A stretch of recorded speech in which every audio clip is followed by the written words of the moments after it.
Popular front of India यानी PFI पर भारत सरकार ने प्रतिबंध लगा रखा है, लेकिन देश के कई राज्यों में भूमिगत होकर पीएफआई अभी भी सक्रिय है। इतना ही नहीं, उसका नेटवर्क इतना मजबूत है कि उसे बेधड़क फंडिंग भी मिल रही है।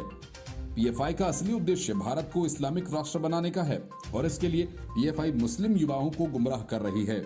उन्हें हथियारों की ट्रेनिंग दी जा रही है। एनआईए ने इन बातों का खुलासा अपनी चार्जशीट में किया। चार्जशीट में पीएफआई के 2 सदस्यों को आरोपी बनाया गया है। पिछले साल सितंबर में पीएफआई ने एक बड़ी साजिश रची थी। उसी साजिश के तहत अलग अलग समुदायों के बीच नफरत पैदा करने की कोशिश थी।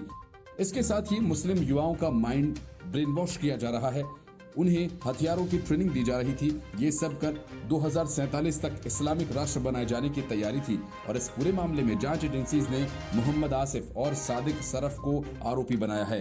ये दोनों ही आरोपी न सिर्फ मुस्लिम युवाओं को ट्रेनिंग दे रहे थे, बल्कि ट्रेनिंग कैंप भी लगातार आयोजित करवा रहे थे। इनका सिर्फ एक काम था, मुस्लिम युवाओं में ये डर पैदा कर देना कि इस्लाम खतरे में है और उस डर के जरिए ही ये अपनी दुकान चलाना चाहते थे, देश को बांटने की तैयारी कर रहे थे। उसी कड़ी में 2047 तक इस्लामिक राष्ट्र बनाए जाने की भी बात कही जा रही थी, लेकिन एनआईए ने इस साजिश का पर्दाफाश कर दिया और अब पहली चार्जशीट भी दायर कर दी है। इस समय एनआईए एक नहीं कई मामलों में अपनी जांच कर रही है। कुछ दिन पहले ही एनआईए ने पीएफआई के हवाला नेटवर्क का खुलासा किया था। उस मामले में 5 आरोपियों की गिरफ्तारी भी हुई थी। बिहार के फुलवारी शरीफ में जो पीएफआई के कार्यकर्ता थे, उन्होंने ऐलान किया हुआ था कि हर हालत में पीएफआई का काम रुकना नहीं चाहिए और फंडिंग भी लगातार होती रहे।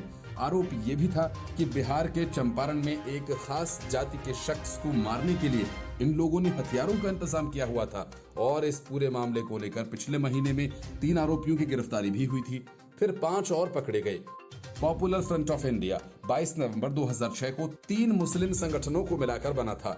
इसमें केरल का national democratic front, Karnataka forum for dignity, Tamil Nadu का मनिता नीति परिषद साथ आए।